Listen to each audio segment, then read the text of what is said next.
가기사는 증시 각도기. 네, 안녕하세요. 젊은 투자 증시 나침판 안지원입니다. 네, 안녕하십니까. 황금 넥타이의 사나이 증시 각도기 곽상준입니다. 제가 황금 넥타이를 매주면 황금하네요. 증시가. 노란 넥타이 이제 몇 개 안 남았는데 똑같은 거 맨날 낼 수도 없고 참.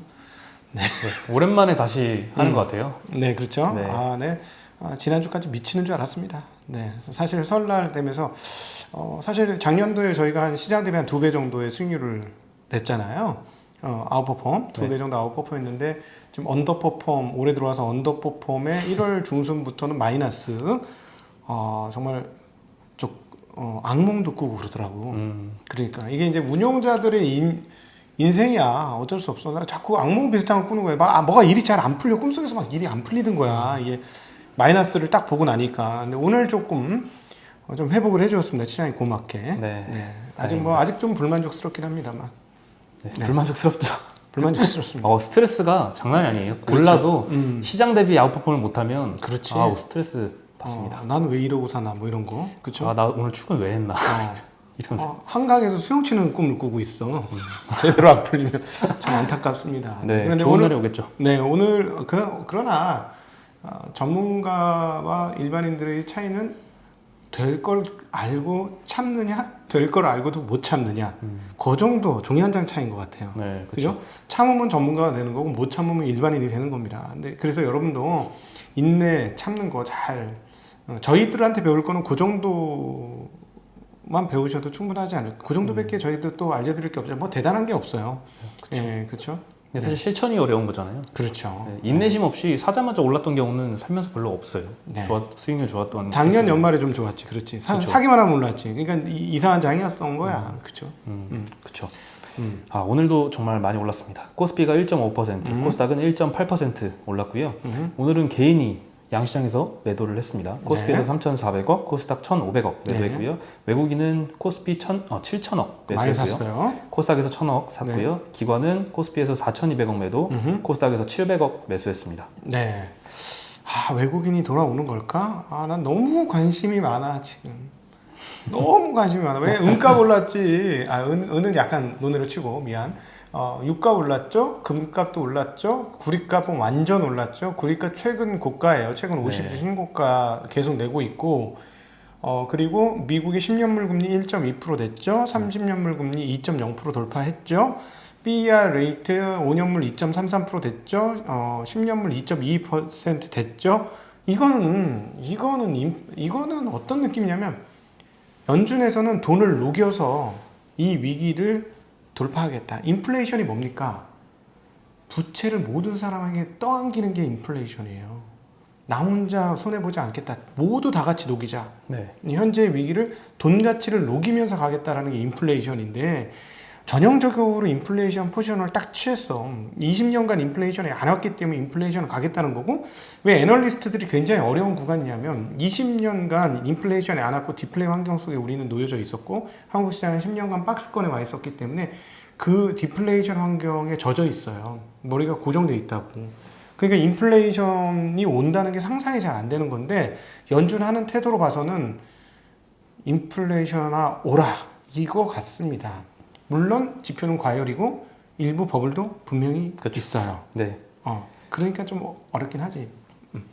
지난 연휴 우리 3일 쉬었잖아요. 네. 이틀 쉬었죠. 목금 쉬었는데 그 사이에 미국 시장은 계속 돌아가고 있었는데 그 중에서도 그렇죠. 반도체주가 좀 많이 올랐었죠. 맨날 올랐어. 예. 그래서 오늘 좀 키 맞추기를 했던 것 같습니다. 반도체 위주 상승세가 이어졌는데요. 네. 지난 바이든 정부에서 차량용 반도체 부족 사태에 대응에 나선다고 이야기도 나왔습니다. 예. 네, 미국 자동차 업체들이 반도체 부족으로 생산을 멈추고 업계에서도 이 바이든한테 서한을 보내서 지원을 요청을 했다고 합니다. 예. 인텔, 퀄컴, AMD 등의 이제 CEO 21명이 보조금이나 세액공제 형태로 반도체 생산 인센티브를 위한 상당한 재정 지원을 해달라라고 요구를 했고요. 백악관은 이제 몇 주 안에 반도체 공급망을 포괄적으로 점검할 것을 지시하는 행정명령에 서명할 예정이라고 합니다. 예. 네, 그래서 금일 한국 시장에서도 반도체 업체 주가들이 많이 올랐고요. 네. 대형주들 오늘 상승세가 많이 돋보였죠. 삼성전자 3%, 예. 하이닉스 5%. 특히 차량용 반도체 관련주들은 더 많이 올랐는데요. 네. 차량용 반도체 업체 3위죠. 일본의 르네상스라는 업체가 일본에 지금 연휴 기간에 지진이 났잖아요. 네. 후쿠시마에. 그 지진 때문에 공장 운영 중단까지 나왔습니다. 엎친 데 덮쳤어 자동차들은. 그렇죠. 네. NHK 언론에 따르면 이제 르네사스는 13일 후쿠시마현에서 발생한 7.3 규모 지진 강진 피해 확인을 위해서 자동차용 반도체를 생산하는 공장 운영을 중단했다고 밝혔습니다. 예. 르네사스에 따르면 지진으로 인해 발전소 전력이 손실됐다. 네. 정전은 복구됐지만 클린룸 시설에서 장비 및 제품 손상이 있는지 확인하기 위해서 운영을 중단한다라고 했고요. 네. 공장 재개 시점은 미정입니다. 네. 근데 이제 2011년도 일본 동일본 대지진 때 그때도 이제 핵심 공장을 멈춰가지고 네. 3개월 동안 이제 생산을 못해서 도요타나 혼다 등의 이제 생산 차질을 빚게 한 적이 있습니다. 네. 근데 이번에는 특히나 차량용 반도체가 부족한 상황에서 이런 공장 중단까지 네. 엎친 데 덮친 격이죠, 실제. 네네. 네. 이 클린룸이라는 게 뭐냐면 쉽게 얘기하면 챔버들 이게 기계들 몇 개가 붙어 있어요. 이 웨이퍼를 넣어가지고 이렇게 식각과 그다음에 노광과 식각을 거쳐서 이렇게 돌죠. 이 여기 전체를 이제 각각의 챔버들을 합친 것들이 이제 무공해 상태라고 해야 되나? 진공 상태 뭐 이런 식으로 가잖아요. 아니. 어쨌든 이게 이제 지금 얘기한 클린룸인데 이게 쉽게 얘기하면 오븐 아니야. 오븐 속 같은 거죠. 이 웨이퍼가 들어가면 오븐에 구워지는 것처럼 막 구워지기도 하고 막 식히기도 하고 막 이러는 건데 이게 딱 멈추면 어떻게 되겠습니까? 이 안에 있는 게 쉽게 얘기하면 빵을 굽고 있는데 오븐이 나갔어 전기가 더 이상 못 구워. 이거는 조금 심한 비유이긴 하지만 살릴 수 있어요. 살릴 수 있는데 빵도 살릴 수 있는 건 있겠지. 그럼 어떻게 되겠습니까? 그러니까 이게 시간이 많이 걸린다는 거죠. 그렇죠. 네. 예. 그리고 이제 삼성전자가 퀄컴의 5G 모뎀 칩 수주를 할 수 있다 이런 기대감도 형성이 되고 있는데요. 네. 그 외신 아난드테크에 따르면 차세대 모뎀 칩 스냅드래곤 X65 그리고 네. 하위 모델인 X62 생산을 삼성 파운드리에 맡긴 것으로 알려졌습니다. 네. X65는 4나노 공정에서 올해 하반기부터 양산을 시작할 것으로 보이는데요. 예상 매출은 한 1조 원 정도입니다. 적지 않네요. 네. 예. 퀄컴의 차기 CEO는 이제 X65는 세계 최초로 10기가비트급 5G 속도를 지원하는 최초의 모뎀이다라고 설명을 했고요. 네. 삼성과 마찬가지로 TSMC도 지금 4나노 공정의 공장을 짓고 있습니다. 예. 그리고 빠르면 하반기부터 이제 시험 생산을 시작해서 내년도에 이제 본격적으로 생산할 예정인데 삼성이 TSMC보다 4나노 공정을 더 빨리 생산하는 것도 중요하지만 사실 네. 가장 중요한 것은 수율인 것 같습니다. 그렇죠. 네, 최근 연휴 기간에도 저 좀 깜짝 놀란 뉴스를 봤는데요. 삼성 파운드리에서 수율이 50%가 안 나와서 만들어서 이제 팔면 팔수록 손해다? 손익이 수익성이 꺾여서 1분기 적자까지 우려가 된다라고 파운드리 얘기가 쪽에. 나왔습니다. 그래서 수율을 높이는 게 참 중요할 것 같습니다. 그래도 해야지 어떻게 할 거야. 그렇죠. 일단 수주 받는 것도 중요하고 경력을 네. 쌓아야지. 일단 경력을 쌓아서 잘 할 수 있도록 돼야지. 그리고 딴 데서 돈 버니까 때려 박아야지. 그렇죠. 그런 측면에서 하나로 있는 게 좋은 거예요. 그래서 L모사, G모사 같은 경우는 떨어지면서 L모사는 막 두드려 박아갖고 투자를 많이 해야 되는데 사실은 G모사는 현금 흐름이 많은 회사들을 많이 갖고 있었거든. 근데 옛날 같으면 G모사의 계열의 이쪽 회사에서 돈을 벌어서 L모사에다 때려 박아가지고 이렇게 굴러가는데 이게 갈라지니까 L모사 몇몇 업체들이 굉장히 어려웠지 않습니까?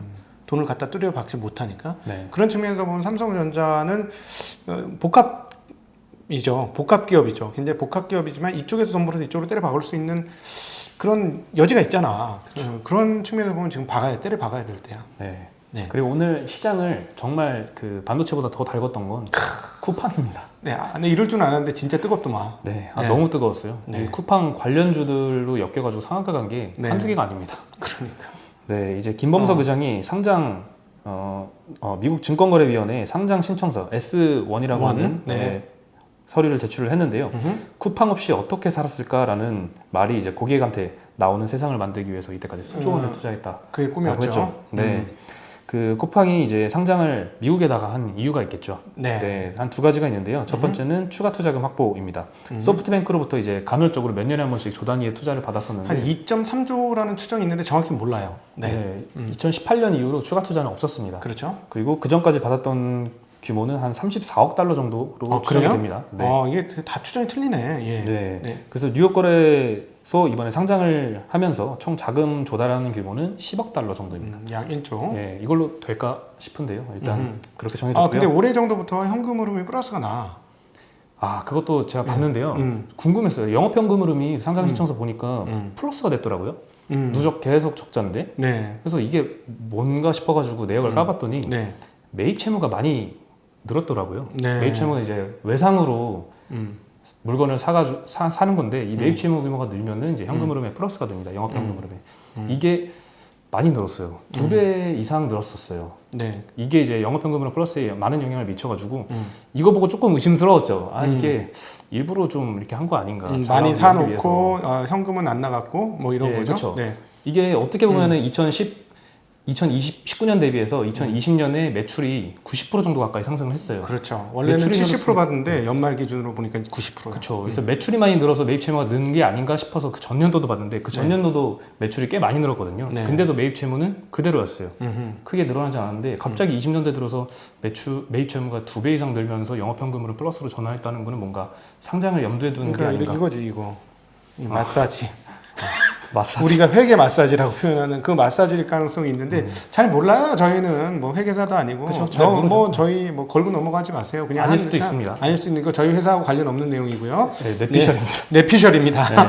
네. 예. 아, 이 머릿속에 있는 생각 꺼내지 말았어야 되나요, 이거? 그냥 근데 들었던 생각입니다. 어쨌든 현금 흐름을 좋게 만들었어. 그쵸. 이게 그 뉴욕 상장하기에 가장 그 유효한 것이었고 자신감의 발로이기도 해. 그리고 여기가 옛날 연준 의장으로 거론되던 사람을 저기 CFO인가로 땡긴 거 아시죠? 네. 그러니까 상장을 위한 준비를 차곡차곡 해놨고 상장을 하려고 했고 근데 이 규모가 어마어마하더만 시가총액 규모가 30조에서 55조 레인지도 이렇게 클 수 있나? 그렇죠. 정말 예, 블룸버그 통신이 예상한 이제 기업 가치는 300억 달러였는데요. 기존에 나왔던 얘기죠. 네. 그리고 상장 신청서가 나오고 월스트리트 저널과 파이낸셜 타임즈는 500억 달러 이상도 기대가 된다라고 얘기를 했습니다. 이 제가 상장- 오늘 이것 때문에 실수했어요. 네. 나는 그래서 이마트도 48조인 줄 알았어. 아. 48조인 줄 아, 알고 맞아요. 48조라고 아침에 했는데 잘못 말했어요. 우리 그 현명하신 구독자분 그 시청자분께서 4.8조예요 이러더라고. 나도 다시 봤더니 아이고 실수했네. 그래서 너무 바로잡아줘서 너무 감사. 저희들 그 실수할 수도 있습니다. 그렇죠. 나는 그래서 조금 뭐가 조금 이상하다는 했는데 야 이게 지금 우리나라 유통업체 다 합친 것보다 훨씬 큰 돈이에요. 그렇죠? 그렇죠. 엄청납니다. 음흠. 예, 아마 1등이라서 주는 프리미엄도 있지만 그런 리포트도 오늘 나오더라고요. 이마트의 스타컴 있잖아요. 그것도 이제 쿠팡의 밸류에이션과 나란히 놓고 비교를 해본다면 이 이마트가 갖고 있는 스타컴의 50% 지분율 가치가 이마트 지금 시총하고 비슷한 수준이다. 예. 아니 뭐 남잘 되니까 좋은 거야. 우리도 갑자기 잔치집 벌어졌어. 잔치집이 하도 그 상을 후드러지게 차려 놓으니까 거기서 이제 몇 접시 갖고 와도 우리도 잔치를 할 수 있어. 너무 잔치에 그게 많다 보니까 사실 네이버도 갑자기 싸지는 거 아니에요? 그렇죠. 네이버가 실질적으로 이커머스 쪽에서는 엄청난 강자인데 그렇죠. 60조인데 지금 오늘 그래서 5% 가까이 올랐잖아요. 네, 그러니까 재밌어. 감사합니다. 네, 요즘 이런 적자 기업들 밸류에이션을 매출액에다가 배수를 곱하거나 이제 총 그 전자상거래 거래 금액에다가 곱하거나 이렇게 사용을 하다 보니까 네이버도 장난 아니잖아요. 네. 크기가. 예. 그래서 좀 저희 재평가를 오늘 받았던 하루였던 것 같습니다. 그리고 미국 투자자들이 뭘 좋아하는지 잘 아는 것 같아. 이거 진짜 좋아하거든. 땅땅땅 이 막대 그래프 이렇게 올라가는 거. 이 우상이야. 이렇게 위로 점점 더 하늘로 네. 치솟는 그래프 이런 거 정말 좋아하거든. 이게 딱 맞췄어 거기에. 그렇죠. 근데 얘네는 이번에 반드시 상장해야 합니다. 네. 내년은 어떻게 될지 몰라. 그렇죠? 누적 적자가 한 5조 정도 되죠. 아니 그건 아니고 이거 이제 돈 땡기면 적자는 뭐 다 해결을 되고 그다음 현금 흐름도 뭐 어떻게 됐든지 플러스가 나는 올해는 21년은 플러스가 나는 상황일 것으로 추정이 되니 괜찮아. 그런 건 다 괜찮은데 문제는 뭐냐면 2020년만큼 2020년이 폭발적으로 성장한다는 보장은 없어요. 그러니까 올해 상장을 해야 되는 거예요. 기가 막히게 타이밍을 잡은 거지. 저도 그런 생각이 들더라고요. 네. 이미 상장 신청서 보니까 깜짝 놀랄만한 내용이 몇 가지가 있잖아요. 그 중에 하나가 이제 대한민국 사람들 3분의 1은 쿠팡을 써봤다 이건데 와 어디까지 쓸까? 과연 대한민국 사람들 3분의 2까지 쓸 수 있을까? 어디까지일까가 좀 궁금하더라고요. 이 증가 속도가 올해가 정말 2020년 가장 드라마틱했어요. 이 팬데믹 영향으로 인해서 엄청나게 이렇게 올라가는 폴딱하고 섰잖아. 그렇죠. 갑자기 지각 변동으로 산이 솟은 것처럼 미국의 하프돔 솟은 것처럼 그냥 뻘떡 섰기 때문에 네. 너무 이 투자자들을 가슴 설레게 하는 그 데이터를 보여줄 수 있는 거지. 네. 그리고 뭐 가입자 증가 숫자 율이 뭐 다 뭐 50% 100% 막 빵빵 터지니까 저희도 이렇게 해서 한번 상장 한번 준비해 보면 재밌겠네요. 좋을 것 같아요. 네, 상장 네. 타이밍은 정말 기가 막히게 잡은 것 같습니다. 네. 네, 2011년도인가요? 그때 김범석 의장이 인터뷰할 때 2년 내로 나스닥 상장시키겠다라고 했는데 네. 좀 10년이나 지나긴 했지만 지금이 정말 최적의 타이밍 아니었나 그렇죠. 싶습니다. 사실상 근데 외국 회사야. 그렇죠. 대주주도 대주주가 외국- 한국 사람이 아니죠. 한국 사람이 아니고 사장님도 한국 사람은 아니시죠. 그렇죠. 네. 그러네요. 네. 저기 주요 임원들도 외국인 많아요. 따져보면. 보니까 이제 CEO 김범석 의장보다 CTO가 네. 연봉을 2배 이상 챙겼더라고요. 네. 그건 이제 부럽습니다. 이 회사의 그 정체성을 보여주는 대목이기도 하죠. 김범석 의장도 얘기를 했습니다만 이 회사는 테크 기업이다라는 거지. 네. 물류나 이커머스 회사가 아니고 우리는 테크 회사다라고 얘기하는데 그런 측면에서 굉장히 혁신적인 진보를 이뤄놨다는 것은 굉장히 주목할 만한 점인 것 같고 모델이 될 만할 것 같습니다. 아마존을 카피했는데 아마존보다 훨씬 더 빠른 성장 속도를 보여줬으니까 그렇다면 얘네들이 저기도 갈 수 있죠. 어디요? 데이터 센터. 네. 그 웹하드. 그 그렇죠. 뭐라 그러지? 웹하드를 데이터 센터라고 그러지? 네, 네, 데이터 그거 갈 가능성도 상당히 있습니다. 네. 네. 신사업들도 기대가 많이 돼요. 쿠팡이 보험을 과연 못할까요? 금융업을 못할까요? 이런 생각도 들더라고요. 그렇죠. 이제 디지털의 이제 무서움이 장벽을 모두 헐고 부수고 뚫고 지나간다는 게 가장 무서운 점이죠. 네. 네. 콘텐츠까지 하면서 쿠팡 플레이도 네. 런칭을 했잖아요. 예. 저도 한번 앱을 깔아봤는데 아직은 조금 인터페이스가 조금 부족하긴 한 것 같습니다만 앞으로는 지켜봐야 될 것 같습니다. 네. 그리고 또 우리 지금 우리가 이 채널 많이 보시는 분들이 20대 중후반부터 50대 중반까지가 가장 많으신데요. 요거보다 우리 조금 더 젊은 분들은요. 우리가 물건 사듯이 온라인에서 구매합니다. 우리하고 결이 달라요. 신세대들입니다. 온라인 신세대들은 온라인에서 돈 쓰는 게 물건 사는 것 이상으로 자연스러운 세대이기 때문에 새로운 시대에 적합하고 그런 시대를 준비하는 기업들은 상당히 성장성이 있다고 봐야 되겠죠. 네. 관련 기업들이 아주 폭등했죠. 그렇죠. 이게 사실 진짜 쿠팡이 상장함으로써 수혜를 받는 업체인지 아닌지는 의문이 들지만 동방, KCTC, KTH, 영풍재지, 대형포장 상한가를 갔고요. 쇼박스는 이제 쿠팡플레이에 컨텐츠를 공급한다고 해서 9% 올랐고요. 네이버 5%, 그다음에 이마트도 2.6% 올랐습니다. 네. 네, 그리고 오늘 재미있는 리포트를 하나 소개를 해드리면요. 예. 강송철 연구원이 신한에서 나온 리포트인데요. 네. 과거 금리 상승기 때 과연 주식시장은 어땠을까라는 네. 제목입니다. 네, 현재 미국 국채금리 10년물이 1.2%를 상회를 했죠. 네. 그리고 코로나 이전 수준까지만 오른다고 해도 1.5에서 1.7%까지는 오를 수 있어 보입니다. 그렇죠. 그리고 1990년대 이후로 6번의 미국 장기금리 상승 시기가 있었는데요. 짧게는 4개월에서 길게는 4년 동안 금리 상승이 지속됐었습니다. 이때 보니까 한국과 미국 증시 모두 상승세를 보였다고 합니다. 네. 네, 그래프를 보면은 금리 인상기 초입에는 증시가 하락하는 모습도 간혹 보였었는데 네. 그 기간 내내는 뭐 안정적으로 우상향하는 모습을 잘 그렸습니다. 네. 네, 한국은 이제 수익률이 뭐 6% 낮으면 6%, 많으면 203%까지 났었고요. 미국은 0%에서 52%까지 상승을 했었습니다. 예. 다만 지금 최근에 이 증시 상승세는 유례없는 이 제로 금리에 가까운 금리 때문에 이 할인율이 굉장히 낮잖아요. 그래서 유동성이 끌어올렸다고 볼 수도 있는데 과연 이제 이전의 금리 상승기와 똑같이 봐도 될까라는 생각이 들었거든요. 근데 아주 좋은 지적이에요. 예, 그래서 가장 비슷한 구간을 보니까 2008년도 금융 위기 때 네. 그때 그 이후 금리 상승기 때가 지금하고 좀 유사한 그림이다라고 소개를 하고 있는데요. 네. 그때 이제 모두 위기에서 회복하던 시기라는 공통점이 있고요.